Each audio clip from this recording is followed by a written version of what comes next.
Tonight on Chronicle, ambling through 350 years of winter traditions and holiday celebrations. Strawbery Banke's Candlelight Stroll. It's fun to watch, particularly the kids, as they walk into these houses that they've never seen before, into a time period that they haven't known. And even adults, too, to kind of take a step back.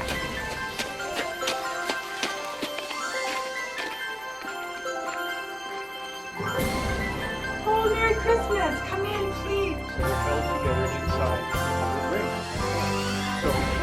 Wow, isn't that pretty? When you walk in, I think the first thing that strikes people, the hundreds of luminaria, the candles lighting the paths and the lanes. You know, there's a 10-acre site that just unfolds for people with the candlelit paths, the big bonfire that's going.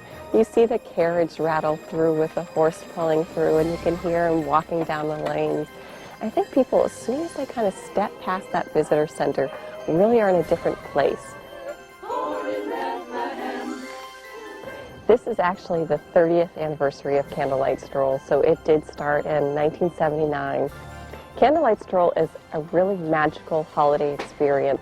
Come to Strawbery Banke Museum. We have 4 centuries of histories in these wonderful houses. So the houses are decorated to the time period that they're interpreted to. So you might walk into our Goodwin mansion and see what a Victorian Christmas would look like in very different decorations than what you might have in your own home. Or you come to the Shapiro house, and that family is celebrating Hanukkah, and the different traditions, the foods that are cooked, the smells that you smell, the sights, and really interact with history in a way that you wouldn't have a chance to otherwise. We have our costume role players in the houses that will invite you into their house, tell you their story about their family, how they're celebrating.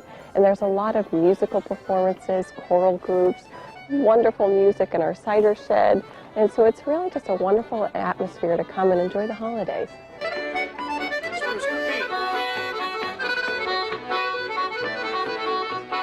It's one of our favorite events. We make the gingerbread house every year, and so we come to see that, and it's just a really lovely way to celebrate the holidays for us.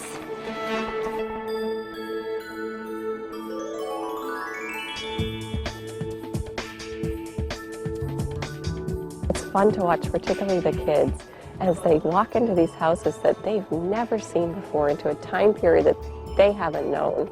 And even adults, too, to kind of take a step back.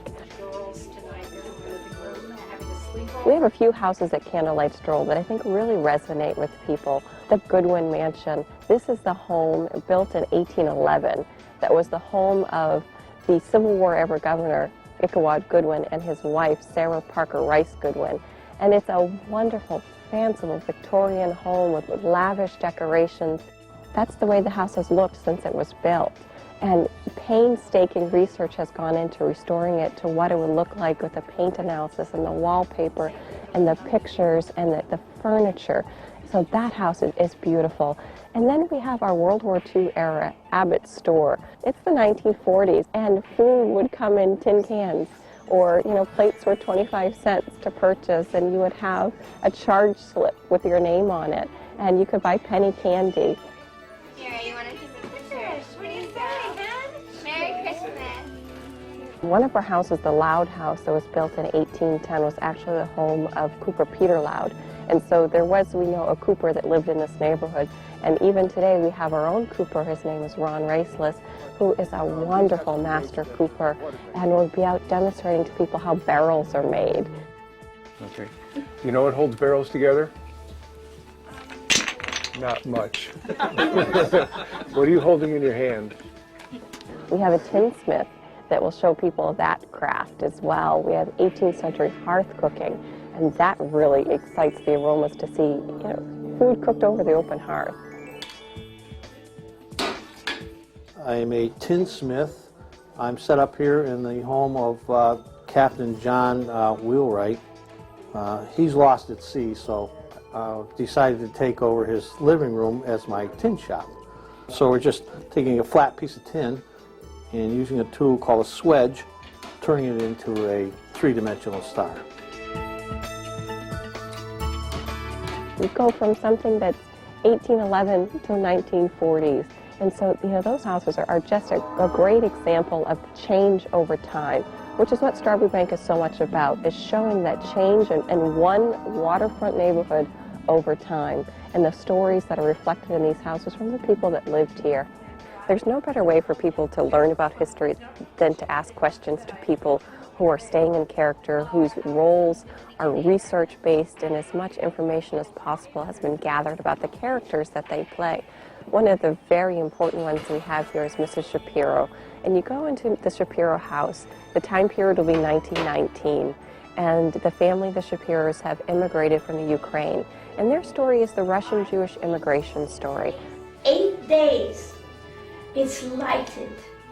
And they said, hooey, this is some kind of a miracle or something.